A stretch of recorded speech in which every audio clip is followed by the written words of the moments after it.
Hello guys, আজকে আপনাদের সাথে ফেসবুকের আরেকটা নতুন ভিডিও নিয়ে আলোচনা করব।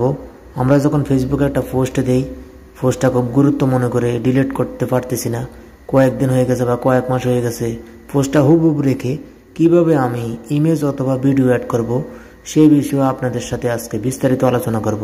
তো চলুন আমি এই পোস্টটার সম্পর্কে আলোচনা করব। এই পোস্টটা নিয়ে এডিট করব, কিভাবে আমি হুবহুব এখানে টেক্সট ঠিক রেখে ভিডিও অথবা ইমেজ অ্যাড করব সেই বিষয়ে আপনাদের সাথে বিস্তারিত আলোচনা করব। তো আমি থ্রি ডটে চলে গেলাম। থ্রি ডটে যাওয়ার পরে এখানে অনেকগুলো অপশন আছে। এখানে অপশন থেকে আমি এডিট পোস্ট এটাতে ক্লিক করব। এডিট পোস্টে ক্লিক করার পরে এখানে যে আমার ভিডিওটা আছে আমি এটা ডিলিট করে নতুন ভিডিও অথবা ইমেজ আমি অ্যাড করব। তো আমি এটা কেটে দিলাম। কেটে দেওয়ার পরে আমি এখন সরাসরি চলে যাব আমার গ্যালারিতে। গ্যালারি থেকে আমার মন মতো যেটা আমি দিতে চাচ্ছি ইমেজ অথবা ভিডিও এখানে অ্যাড করব। হুবহুব লেখা ঠিক রেখে, পোস্ট ঠিক রেখে, পোস্টের টাইম সব কিছু ঠিক থাকবে, শুধু এখানে ভিডিও অথবা ইমেজ অ্যাড হয়ে যাবে। তো আমি অলরেডি একটা ভিডিও অ্যাড করে দিলাম। অ্যাড করে দেওয়ার পরে এখন আমি সেভ অপশনে যাব। সেভ অপশনে গিয়ে এখানে আমি সেভ করে দেব।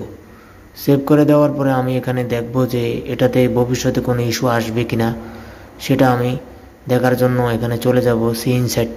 এখানে সি ইনসাইটে ক্লিক করে আমি বিস্তারিত দেখব যে এখানে কোনো সমস্যা আসবে কিনা ভবিষ্যতে। তো আমি সি ইনসাইটে যাওয়ার পরে এখানে দেখলাম যে ভবিষ্যতে এটা সমস্যা আসতে পারে, হলুদ চিহ্ন আছে। তো আমি এখান থেকে আমার ফেসবুক সফটওয়্যারটা আমি কেটে দিলাম। কেটে দেওয়ার পরে আমি আবার আমার ফেসবুক প্রোফাইলে চলে গেলাম। ফেসবুক প্রোফাইলে গিয়ে আমার যে পোস্টটা আমি এডিট করেছি হুবহুব রেখে টাইম সব কিছু ঠিক থাকবে, টেক্সট ঠিক থাকবে, শুধু এখানে আমি একটা ইমেজ অ্যাড করে দিয়েছি অথবা আপনি ভিডিও অ্যাড করলেও পারেন।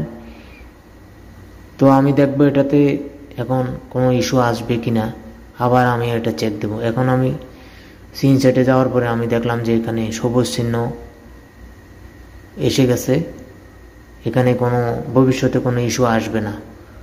তো ভিডিওটা বন্ধুরা কেমন লাগলো, ভালো লাগলে আপনার টাইমলাইনে রেখে দিন, শেয়ার করে বন্ধুদেরকে জানিয়ে দিন।